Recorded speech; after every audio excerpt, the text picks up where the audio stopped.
ఎప్పుడు వేలాపానం చేయాలి, ఎప్పుడు ఇబ్బంది చేయాలని నీకు తెలియక ప్రశాంతంగా ఉండవలసిన సమయంలో అదుపులు ఆత్మనాదాలు పెట్టాలి. అగ్రహారంలో ప్రశాంతం అంటావు ఉండే ఏకచక్ర అగ్రహారంలో మనం తీర్చినదే కదా మనం రాసినదే కదా మరి ప్రశాంతంగా పూజామందిరంలో ఉండగా ఏమి ఉపద్రవం వచ్చింది, ఎందుకలా నిరకరిస్తున్నావు?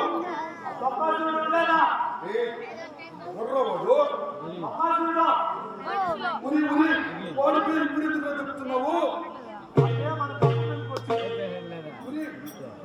వాడు ఎప్పుడో వాడికి పేరు పవిత్రమైన సమయంలో ఇప్పుడు ఎందుకు తెచ్చుకుంటున్నావు? ఆ ప్రకాశుడు బంతుండేదా? వాడు రుదిరుడు ఏమైంది ఇప్పుడు? ఈ అగ్రహారానికి పెద్ద మీరే కదా. ఈ అగ్రహారానికి పెద్ద మీరే పంపిస్తా ఉన్నావు. ఏకచక్ర అగ్రహారం నందు ఒకప్పుడు వాడు పొలంగు మీద పడి దొరికిన వాడిని దొరికినట్టుగా, దొరికిన జంతువులు దొరికినట్టుగా లప్పుని మిగులుతా ఉన్నాడు. తినేస్తూ ఉంటే అయ్యా ప్రకాశుడా, ఈ విధంగా మా పొలం మీద పడి దొరికిన వాడిని దొరికినట్టుగా, దొరికిన జంతువులు దొరికినట్టుగా తినేస్తూ ఉంటే మేము ఎలా ప్రతి అత్తగట్టలో ఉంటామయ్యా? మీ దగ్గర వచ్చి ఏడ్చారు. బ్రాహ్మణులు అగ్రహారం వచ్చి నా దగ్గర పెడుతుంది. వారందరికీ ఏం చెప్పాను? అయ్యా ప్రకాశుడా, ఈ విధంగా బ్రాహ్మణ కులాన్ని అల్లకల్లోలం చేసేగా ఆ యమునా నదీ తీరంలో ఆ ఎడమ మీద కూర్చో. నీ దగ్గరికి ఒక రోజుకు నిలువలస వంతున ఒక బలిబండి నిండా నీ నీకు తగిన పశుపక్షాల మాంస మధ్యాలతో భోజనం 2 ఎలుగుతులు వాడంతా ముందుకున్నాడట. నాకు మానవ మాంసం కూడా కావాలన్నాడు కదా రోజుకు ఒక మనిషి మాంసం కావాలన్నాడు కదా వాడు.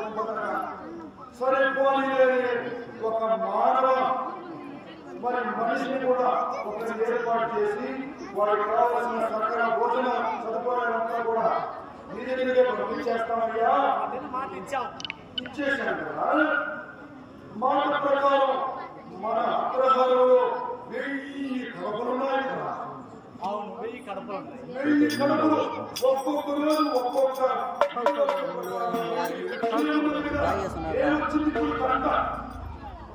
ఎందుకు నువ్వు దగ్గర 1000 కడప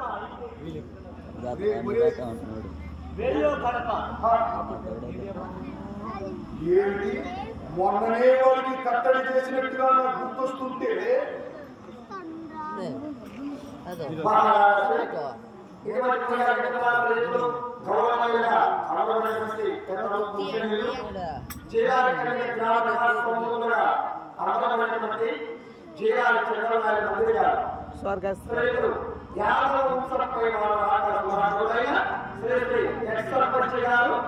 చంద్రరాయల మంత్రి గారు చంద్రరాయల మంత్రి గారు వారిని సమావేశంలో మా నాట్య సమాజము ఆహ్వానిస్తూ 100 రూపాయలు కాలు చేస్తున్నారు.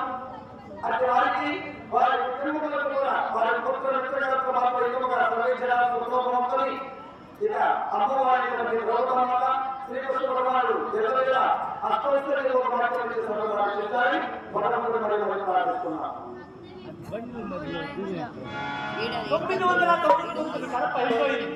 999 ఇరువరస అప్పుడే అయిపోయిందా? అవును మామా. సంతోష్ గౌడ్ కాటే రాదు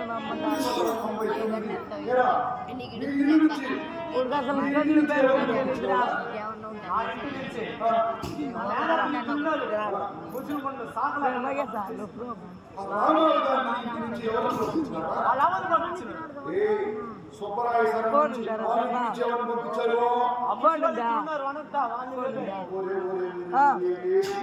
నవీన్ జర్రా రే అంత పెద్ద జర్రా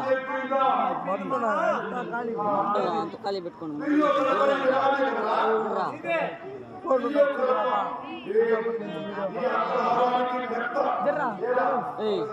జరుకురాట చిన్నపిల్లలకు కానీ జాతకాలు ఏదైనా తిరుగులు ఇటువంటి చూసేది ఎవరంటారా? నువ్వే. పూజా మందిరంలో ఎప్పుడైనా పూజల పురస్కారాలకు తిరుగులు పెట్టడానికి ఎవరు చేస్తారు? నువ్వే. ఈ చుట్టుపక్కల కుంభాభిషేకాలు నిర్వహించాలన్నా నువ్వే. మరి ఇన్ని పెళ్లి ముహూర్తాలు ఎవరు పెడతారు? అన్ని నువ్వే పెడతావు. అగ్రహారానికి చుట్టుపక్కల ఊళ్ళంతా కూడా పెట్టదిగ్గైనా నేను కూడా ఇరువరు సమర్పించాలంట. నేను కూడా అంటే 999 కడప పంపించింది. నువ్వు పంపించుకుంటా? పెద్ద అయినా చిన్న అయినా ఆ బండి వస్తాడంట. వాడిని నచ్చ చెప్పి ఆ రాయమండ నచ్చ దగ్గర వాడు వచ్చేసాడు. నచ్చ దగ్గర ఉన్నారు మా. ఇంత బ్రాహ్మణ కులంలో అయిపోయింది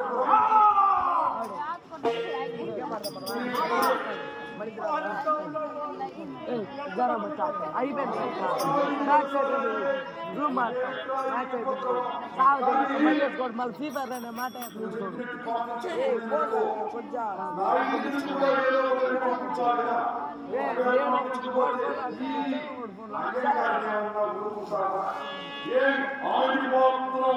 చూపిస్తారు. నన్ను అడుగుతారు మామ. ఏం మీ మామ మాత్రం పంపించకూడదు, మేమంతా పంపించాలన్న మాట్లారా? ఇంకే మేమనుకోమా ఒక లెక్క, మాకంతా ఒక లెక్క. ఎంతదా పెద్ద అయితే ముందే వాళ్ళు నా మీద భయంతో గౌరవంతో ఉంటారు కానీ లోపల అంటే అసూయ అసూయ. ఈ ఎక్కువ పెద్ద భగవంతుడని ధనవంతుడు కదా మామా ఇచ్చుండే అప్పులు అన్నిటికీ పెద్దని చాలా మంది కాసుకున్నా మరి పోకపోతే నాలుగు రోజుకుంటారు కదా పంపించో వడ్డీ ఇచ్చున్నారు డబ్బులు ఏరా, వడ్డీ రేటు ఎక్కువస్తాం కదా. ఆ సుబ్బరాయ శర్మ 2 లక్షల వరహాలు తీసుకున్నాడు కదా. ఏమన్నా పెట్టాడా? కూతురు పోయి వసూలు చేసుకోవడం కదా. కూతురు పెళ్లి తీసుకున్నాడు 70 అడిగినా ఏరా, తక్కువగానే 5 రూపాయల వడ్డీ కూడా వసూలు చేస్తా ఉంది. 2 రూపాయలు వడ్డీ. నేనేమో 2 రూపాయల వడ్డీ తీసుకుంటాను అన్నారా? అందుకే నీకు వచ్చి నా గొంతుకాళ్ళకి ఉంటాం రమ్మని ఏమి రాయి? 5 రూపాయలు వడ్డీ తీస్తే ఎవరైనా తగ్గుతారా ప్రపంచంలో వాళ్ళు తిప్పలు ఎన్ని పడతారో అవసరానికి డబ్బు ఇవ్వాలి కదా. చాలా. ఇది కూడా కరెక్టే డబ్బు ఎక్కడ దొరుకుతుంది? డబ్బు ఎక్కడికే వస్తుందో చెప్తుంది. డబ్బు లేదనుకో కార్యం తెచ్చిపోతారు మరి డబ్బిచ్చేది వాడుగా గొప్ప, వడ్డీ వాడు గొప్ప. సరే మామా ఆ డబ్బు 5, 6 కావచ్చు, 7 కావచ్చు, 10 కావచ్చు. కానీ అవసరానికి దొరకాలి కదా. మీ హోటల్ ఇస్తారు కాబట్టి దొరుకుతారు అందుకే నేను అగ్రహాలు కొత్తగా హరిగా ఉంది. మరి ఇంకా ఆలస్యం ఏం చేస్తాడు? ఇంకా ఊరి మీద పడి చేసి దొరికినట్టు మింగి ఈ ఉపద్రవం నుంచి ఎన్నాళ్ళే కాపాడేది? అయ్యో సర్వేశ్వరా.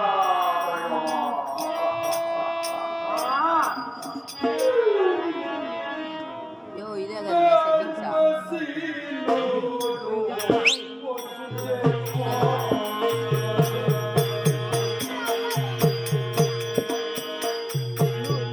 రైట్ లో ఉంటాను కదా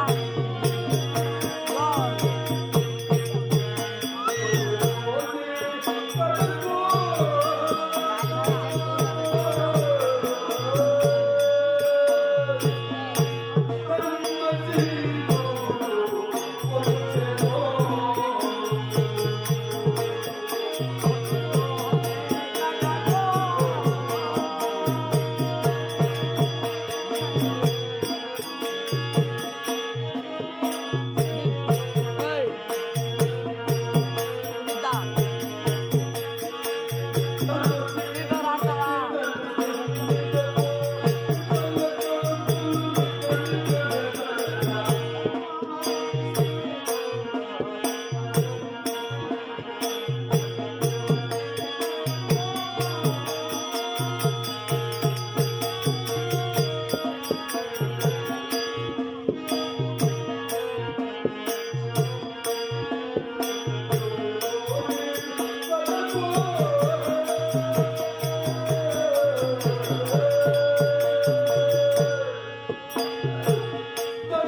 శ్రీ